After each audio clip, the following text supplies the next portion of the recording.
প্ৰসিদ্ধ চলচ্চিত্ৰ নিৰ্মাতা ভাস্কৰ জ্যোতি দাসৰ বিয়োগ।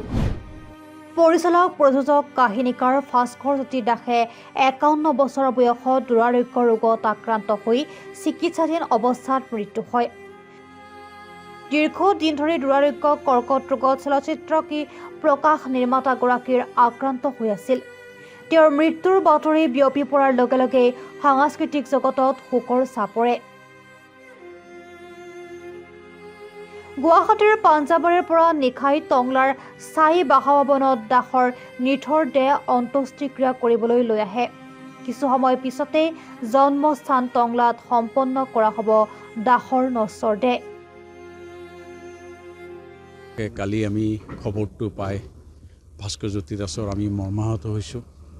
আমি সৰুৰ পৰা ডাঙৰ হৈছোঁ। ইয়াৰ পঢ়া শুনা কৰি তেওঁ ডক্টৰী ডেণ্টিষ্ট ডক্টৰ তেওঁ পঢ়ি আছিলে আৰু আধাতে তেওঁ অলপ নেশ্যনেল জিঅ'গ্ৰাফী আৰু স্ক্ৰিপ্ট ৰাইটাৰ আৰু বিভিন্ন ইণ্ডিয়াৰ বাহিৰত তেওঁ গৈছিলে আৰু কেলকাতা হওক দিল্লী হওক ইণ্ডিয়াৰ ভিতৰতো তেওঁ এটা সুনাম কঢ়িয়াই আনিছিল।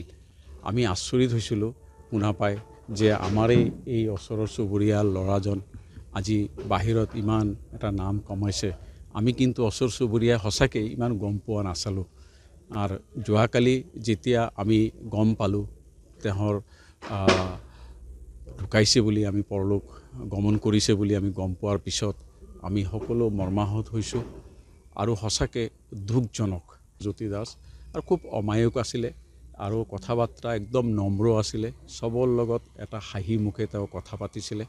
সঁচাকৈ আমি এই চুবুৰীয়া হিচাপে আৰু টংলাবাসী হিচাপে আজি আমি চবেই মৰ্মাহত হৈছোঁ। তেওঁ ভাবিছিলোঁ যে কেইদিনমানৰ পৰা তেওঁ এটা বেমাৰত ভুগি আছিলে। এই বেমাৰত ভুগি তেওঁ কিন্তু এটা কথা, বেমাৰত ভুগি থকাৰ পিছতো তেওঁ কিন্তু বহি থকা নাই। তেওঁ খুব স্ক্ৰিপ্ট ইয়াৰ মানে আপোনাৰ ৱাইল্ড লাইফৰ লগতো তেওঁ জড়িত আছিলে। কটন কলেজৰ পৰা উচ্চতৰ মাধ্যমিক পৰ্যায়ৰ শিক্ষা সমাপ্ত কৰাৰ পিছত দন্ত চিকিৎসা পাঠ্যক্ৰমত তেওঁ নামভৰ্তি কৰে। কিন্তু ইতিমধ্যে আধাতে এই পাঠ্যক্ৰম এৰি দাসে ছবি নিৰ্মাণৰ সৈতে জড়িত হৈ পৰে। নিজৰ দক্ষতাৰে ছবি উদ্যোগত দাস প্ৰতিষ্ঠা হ'বলৈ আৰম্ভ কৰে। বিশেষকৈ চিত্ৰনাট্যকাৰ হিচাপে তেওঁ জনপ্ৰিয়তা লাভ কৰে। বঁটা বিজয়ী হাতদুখ, সোণাৰ বৰণ পাখি আৰু বকুল ফুলৰ দৰে ছবিৰ তেওঁ চিত্ৰনাট্য ৰচনা কৰিছিল। দাস আমি ভাস্কৰ দা বুলি জানো, সকলোৱে মানে ভাস্কৰ দাৰ ৰূপে পৰিচিত ভাস্কৰ জ্যোতি দাস। তেওঁ একেৰাহে কথাশিল্পীৰ পৰা লিখকৰ পৰা মানে একেৰাহে ফিল্ম মেকাৰ।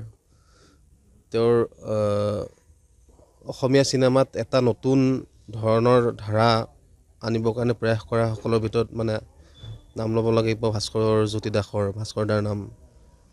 তেওঁ বিভিন্ন ধৰণৰ চিত্ৰনাট্য লিখি পিনে তেওঁ নেশ্যনেল এৱাৰ্ড, মানে তেওঁৰ লিখা চিনেমা ব্যতিক্ৰমী ৰূপ পাইছিলে। হান্দুক, সোণাৰ বৰণ পাখি, তাৰপিছত শেহতীয়া আৰু বহুতো। তেওঁ আৰু আমাৰ দৰেন দা মিলি পিনে এখন চিনেমা বনাইছিলে, সেইখন হৈছিল অন্তৰ্ধান। এখন ব্যতিক্ৰমী ধৰণৰ এখন চিনেমা। তেওঁৰ তথ্যচিত্ৰ আছিলে এই আনন্দ চামাৰ, যিখন অলপতে কেৰেলাত আছিলে, কেৰেলা ফিল্ম ফেষ্টিভেলত আছিলে। সেইখন শ্ল' ফিল্ম ফেষ্টিভেলত, লণ্ডনৰ বিখ্যাত শ্ল' ফিল্ম ফেষ্টিভেলতো আছিলে। এই হাউচ অফ গ্ল'জ সেইখনো বিদেশতো বহুত নাম কমাইছিলে। তেওঁৰ চিনেমা আৰু এখন চাইছিলে I don't want to be poet. চ' সেইখনো তেওঁ কো ডাইৰেক্টৰ হিচাপে সেইখন বনাইছিলে, কো ডাইৰেক্ট কৰিছিলে। সেইখনে পেৰিছৰ গ্লোভ মিউজিয়ামত দৰে এটা সন্মানিত জেগাত প্ৰদৰ্শিত হৈছিলে। মানে সেইটো আমাৰ কাৰণে সঁচাকৈ গৌৰৱৰ কথা।